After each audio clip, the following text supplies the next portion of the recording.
I'm here with Dawn Gibbins, and Dawn, I'm delighted to welcome you to the MojoLife TV studio. I saw you present for the first time at the International Women's Day at Congleton Monastery, and I thought, goodness me, what a lot of energy. Yes.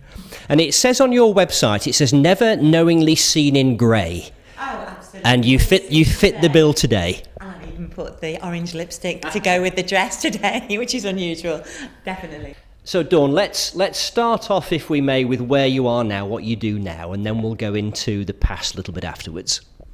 Right. Well, yeah.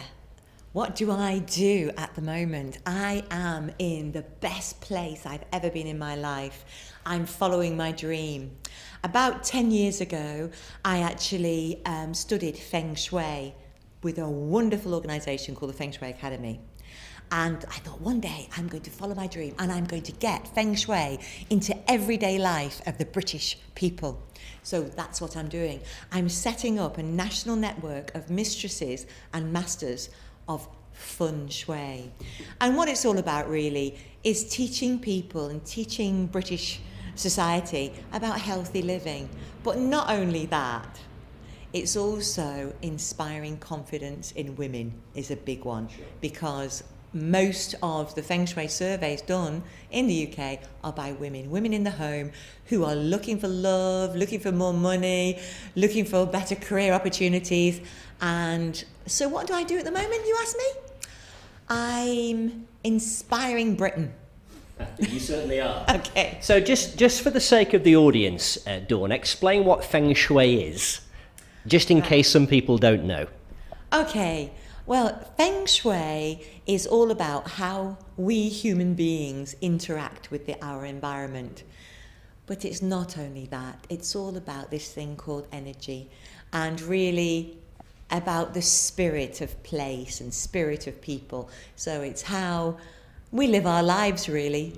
It's like an unseen energy that we all need to learn about. One of the things that we notice, and probably we all notice when we go into a business, whether it's a restaurant or a company, is sometimes you can sense there's an energy there, and sometimes you can sense it's absent. Do you notice the same thing? Absolutely. Well, you've got it in one. That's Feng Shui. Actually, I did consider calling all my consultants or our consultants atmospheric consultants, because it is like that we've all got antennae, and we've all got them, this sort of the feeling that we have as we walk in. So it's a feel factor, really. So where does that energy come from, let's say, in a company? Does it come from the people, or does it come from the environment? Well, in a company, when you're walking in a company, it's the human energy that is very predominant, and it comes what is the company's soul? It's the spirit of the organisation. Now, if that company hasn't got engaged employees, and then what are you going to get? Bleh, not good energy. And you can feel it when you walk in, can't you? So what gives a company that energy? What makes the difference with employees who are engaged? How do you create a company where that occurs?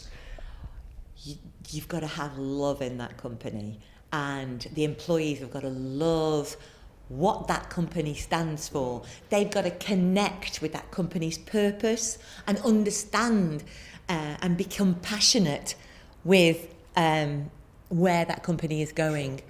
Also, that company has got to somehow connect its philosophies, its values and beliefs with doing good for mankind or humanity. So that company, I believe, and this is all corporate companies, any business really, has got to look what role they play in society. Yes, they're about making money, but hold on a minute, it's not just about making money. It is about people and the communities. But when we talk... Planet, just hold on a minute, sustainability and making sure that we're doing good that side, but also about profit. Sure. So, yeah. So when we talk about, having a purpose for a company, the reason it exists, what it stands for, is it more than just about making a profit?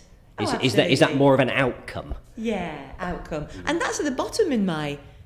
basically, that is just a product or a byproduct. If you're looking after your people and you've got a great purpose and vision and mission, and you're making sure you're conscious of the planet and being very sustainable, profit will just flow, absolutely flow. So I think companies and the chief executives have got to really look at why they exist. And, I want it, once I've conquered and got my mistresses and masters working on the home market, I then want to get into the corporate market. Sure. And I want to get a database of all these companies that really have got soul, that are working with community, that are working with charities, that are letting their staff go out and volunteer in the community and help. So we're really putting something back into society. So could it be said that the banking crisis was largely about, organisations who were solely focused on profit? Yes. There was no other purpose. Oh, absolutely. And you're just getting lost. I mean, I can't even speak to bankers because I don't even understand their language. I had to employ a team of 20 accountants to talk to the bankers when I was, a multi-million-pound organisation. Sure. And like now, I think that I'm a secret millionaire and I've got a few pennies in the bank. And when the bankers come to talk to me, they baffle me with all these investment ideas and things like that.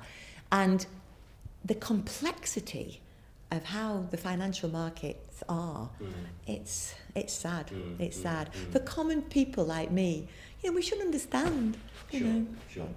Now, your father played a huge part in the creation and the success of the business. Tell us more about that story.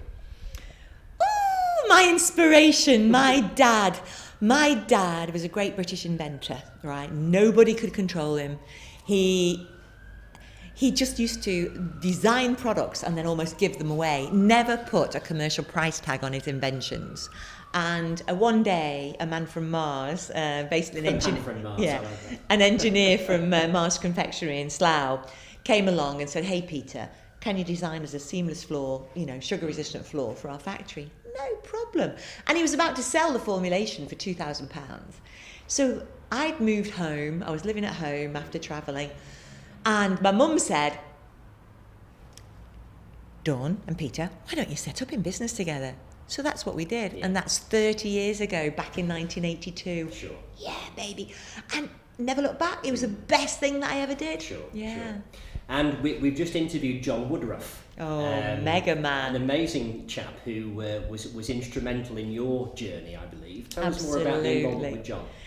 Well, John Woodruff, or John Boy as I call him, came into my business in 2004. Okay, we'd grown into a global business, we'd done many acquisitions, we'd probably got about 6 different brands on the market out there. Yes, we were turning over 20 million, but we were losing about $500,000, and we were complicated. Like a lot of businesses, as they grow, we got complicated. John Boy came in. He was working for the Manufacturing Institute as a process improvement practitioner, came in, did a diagnostic, and he just could see where the issues were. We weren't communicating right, we were too complicated. So he then held my hand. He was like my conscience. Nag, my nag. No, but a beautiful nag. And he helped me and held my hand to take my business from this complex organisation and simplify it. And what we called, and we put it to the top of our strategy list, operational excellence. Yes. So becoming a world-class organisation, of which it took me, I would say probably about 3 years to implement. Yeah. And hold on, it'll be probably 10 years to implement throughout the whole world. But we did it with the main plants across the world. I asked John whether most of the work he does is involved in making systems changes, or is it about the people? And he actually said it was 100% of both. Oh, he's a tinker. Well, you've got to engage the people and get the people excited before you can move forward. Yeah. No matter what systems and processes and procedures that you bring in, if you don't get the people engaged and excited, it will just go, Yes. Yeah, so I think it's 75-25. Okay, in favour of people. Yes, yeah. Absolutely. Now, we can't let this interview go without talking about Secret Millionaire. Okay. So tell us the story. Right. Well, I sold my business in 2008 and so became financially okay, well off. And anyway, my two daughters spoke to me one weekend and said, Mother, if Channel 4 phone you and ask you to go on The Secret Millionaire, you say yes. Okay.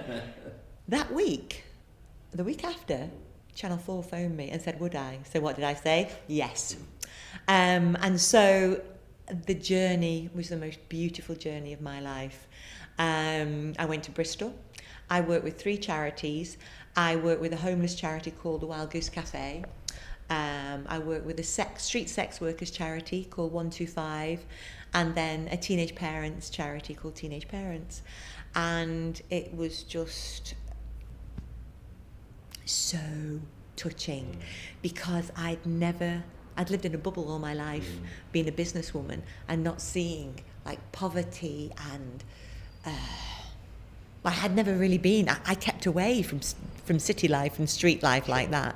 So I was put in the middle of Bristol, living in a horrendous flat and meeting lots of homeless people. But you know, the relationships I've connected with and developed now with all the volunteers and the people in these charities is just beautiful. But not only those, many more charities now. So how did the experience change you, Dawn? Well, prior to doing Secret Millionaire, you know, if you ask me who my role models were, would probably be like the Richard Branson. I had a Kevin Smith from GKN. There were all loads of business people out there. But now, you know, it's like Dina Stone from Teenage Parents, and Gillian Rowlands from 125, and Lisa Mannion. They are selfless, dedicated, passionate, loving people who are just my inspirations in life now. And I also noticed, if we just deal with this finally now, Dawn, I noticed that you have a strong connection with Congleton. Oh, right, Not only in the sense of living there, but wanting to kind of do something for the town. Yes. Well, yeah, I'm a born and bred Congletonian. And I was asked by business leaders of Congleton, there's like the MD of Airbags, aerospace companies, and the council gathering together, you know, could I help, because I'm a marketeer and I love people, to look at rebranding Congleton? So I said yes, but on one condition, that we actually have a Feng Shui survey done on Congleton. Well, they all laughed, fell off their chairs, and particularly the German MD of Siemens, you know. And I looked at him in the eyes and I said, I'll prove to you how this Feng Shui works, okay? And so what I did, I brought Simon Brown, who is the UK guru on Feng Shui, doing big space Feng Shui, to do a survey of Congleton. Well, what did he discover? He discovered that all the people living in Congleton did not call Congleton Congleton. They called it Bear Town. And if you come to Congleton, Andrew, you'll see Bear Town is everywhere, branded everywhere. You've got Bear Town buses, Bear Town brewery, Bear Town spices, all sorts. So he recommended to me as a marketeer that we should rebrand Congleton Bear Town, and really resurrect the spirit of the bear, which we've done. Last year we had Bear Mania, which actually attracted 30,000 more visitors to Congleton with this Bear Mania Cultural Arts Festival, right? So the bears that we've got 80 giant bears. No town had done it before, little town like ours. You know, big cities had done it. But that has generated so much interest. So I don't understand, why do people call it Bear Town? Well, we used to have the cruel activity of bear baiting. It's a market town, so in the medieval years of like 1600, they used to have this bear baiting to attract, you know, people to come to market and to see the bears. So it was very cruel. And that's where it came from, because I think we must have had the biggest market and bears, whatever. But anyway, what happened? Congleton's bear died, and Congleton started losing all its trade. So, and it was saving up for a Bible. So instead of buying a Bible with the money, they bought a new bear to keep the trade. And so there's controversy about that. But what we did as an organisation, what I did to help, we set up a social enterprise called Congleton Beartown Limited. We then linked ourselves with Animal Asia that actually saves bears from bile farming out in China and Vietnam. So our link is with a charity that's actually going to help bears for the future to put right the past, okay? But not only help, the Far East and the bears in China, but also help local charities. So we were helping a children's charity and also a charity that helps emotional well-being of teenagers too. So we dedicated local and, international to help the bears. So that's where the bears came from. Yeah.